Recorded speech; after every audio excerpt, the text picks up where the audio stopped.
പാലക്കാട് മണ്ണാർക്കാട് സ്വകാര്യ പണമിടപാട് സ്ഥാപനത്തിന്റെ ഭീഷണിയെ തുടർന്ന് യുവാവ് ആത്മഹത്യ ചെയ്തു എന്ന ആരോപണമുയരുന്നു. 549 രൂപ അടയ്ക്കാൻ 2 ദിവസത്തെ കാലതാമസം ചോദിച്ചിട്ട് ഇവർ നൽകിയില്ല എന്നാണ് ഇക്ബാലിന്റെ ഭാര്യ, അതായത് ആത്മഹത്യ ചെയ്ത ആളിന്റെ ഭാര്യ ഫസീല ആരോപിക്കുന്നത്. അന്ന് രാവിലെ കഞ്ഞി വെച്ചതന്ന് ഇന്നെ തൊഴിലുറപ്പ് പണിക്ക് പറഞ്ഞയച്ചതായിരുന്നു. ഞാൻ കുട്ടിയെ വിചാരിച്ചില്ല ബന്ധിനാണ്. അപ്പം ലോണിൻ്റെ ആൾക്കാർ വരുമ്പോൾ ഇനി മറുപടി പറയില്ലാത്തവർ ലോണ് തിരിച്ചടക്കേണ്ടത് ഞങ്ങളെ ചുമതല തന്നെയാണ്, ബാധ്യതയാണ്. പക്ഷെ എനിക്ക് ഇല്ലാത്തതുകൊണ്ട് ഞങ്ങൾ അടച്ചിട്ടില്ല.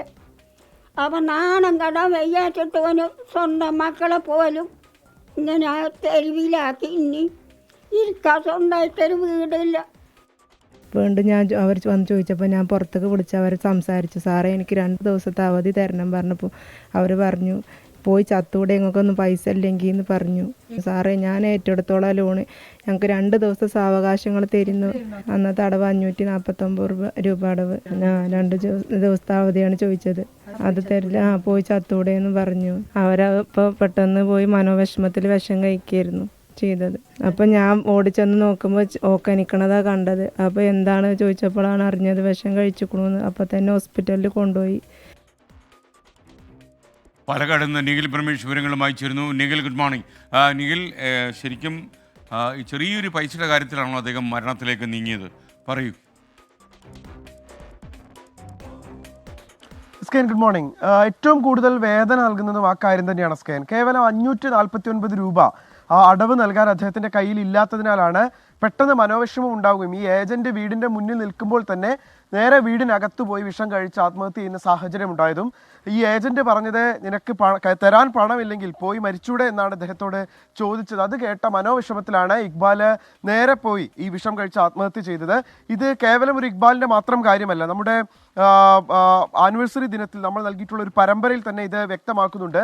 പാലക്കാട് മേഖലയിൽ, പ്രത്യേകിച്ച് ചിറ്റൂർ അടക്കമുള്ള മേഖലയിൽ നിരവധി കുടുംബങ്ങൾ ഇത്തരത്തിൽ 15ഉം 20ഉം 30ഉം അടവുകളൊക്കെ ഉള്ള ലോണുകളൊക്കെ ഉള്ള ആളുകളുണ്ട്. പ്രധാനമായും വീട്ടമ്മമാരാണ് ഈ കുരുക്കിൽ പെടുന്നത്. അവർക്ക് പെട്ടെന്നുള്ള ആവശ്യത്തെ കാറ്റർ ചെയ്യാൻ വേണ്ടി അവർ പ്രത്യേകിച്ച് രേഖകളോ RBIയുടെ നിർദ്ദേശങ്ങളോ ഒന്നും പാലിക്കാത്ത ഈ ഇത്തരത്തിലുള്ള സംവിധാനങ്ങളുമായി ചേർന്ന് ലോണുകൾ എടുക്കാൻ തയ്യാറാകുന്നു.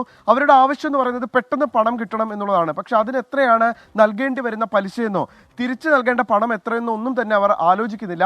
ഒരു ലോണിന്റെ തിരിച്ചടവ് മുടങ്ങുമ്പോൾ അത് തിരിച്ചടയ്ക്കാൻ മറ്റൊരു ലോൺ എടുക്കുന്നു. അങ്ങനെയാണ് പല ആളുകൾക്കും, പല സ്ത്രീകൾക്ക് 30ഓളം ലോണുകളുള്ള ആളുകളൊക്കെ ഉണ്ട് എന്നുള്ളതാണ് എൻ്റെ അന്വേഷണത്തിൽ മനസ്സിലാക്കാൻ കഴിഞ്ഞത്. ഇപ്പോൾ അതിൻ്റെ ഏറ്റവും വലിയൊരു ഇരയാണ് ഇപ്പോൾ ഇക്ബാല്. ഇക്ബാലിൻ്റെ വീടിൻ്റെ മുന്നിൽ നിന്ന് കേവലം 549 രൂപയ്ക്ക് ഈ ഏജന്റ് ആവശ്യം ഉന്നയിക്കുന്നു. ഉടനെ തന്നെ ഇക്ബാൽ ഈ വേദന സഹിക്കാൻ കഴിയാതെ, അപമാനം സഹിക്കാൻ കഴിയാതെ വീടിനകത്ത് പോയി ആത്മഹത്യ ചെയ്യുകയാണ്.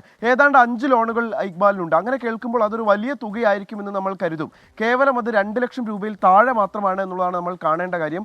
ഇത്ര ചെറിയ തുകയ്ക്ക് ആളുകൾ ആത്മഹത്യ ചെയ്യേണ്ടി വരുന്ന സാഹചര്യം എങ്ങനെയാണ് രൂപപ്പെടുന്നത് എന്നുള്ളതാണ് നമ്മൾ പരിശോധിക്കേണ്ടത്. അതായത് പ്രത്യേകിച്ച് ഒരു മാനദണ്ഡങ്ങളുമില്ലാതെ, സർക്കാരിൻ്റെ ഒരു നിർദ്ദേശവും ഇല്ലാതെ പ്രവർത്തിക്കുന്ന ഇത്തരം സ്ഥാപനങ്ങൾക്ക് ഏത് ആളുടെയും വീട്ടിൽ ചെന്ന് ആരെയും അപകീർത്തിപ്പെടുത്താം, അപമാനിക്കാം. ആ തരത്തിലുള്ള അവരുടെ പ്രവർത്തനം വ്യാപിപ്പിക്കപ്പെടുമ്പോഴാണ് ഇത്തരത്തിലുള്ള ദൂരവ്യാപക പ്രത്യാഘാതങ്ങൾ ഉണ്ടാകുന്നത്. നമുക്ക് സർക്കാരിന് മുന്നിലേക്ക് വെക്കാനുള്ളത് ഇത്തരം സ്ഥാപനങ്ങൾക്ക് പ്രവർത്തിക്കാൻ കൃത്യമായിട്ടുള്ള ഒരു മാനദണ്ഡം രൂപപ്പെടുത്തണം, അത്തരത്തിലുള്ള നിർദ്ദേശം അവർക്ക് നൽകണം. എന്നാൽ മാത്രമേ ഇത്തരത്തിലുള്ള ആത്മഹത്യകൾ തടയാൻ നമുക്ക് സാധിക്കൂ എന്നുള്ളതാണ് നമുക്ക് പറയാൻ കഴിയുക. എസ്കേൻ, okay, thank you Nikhil Pramesh.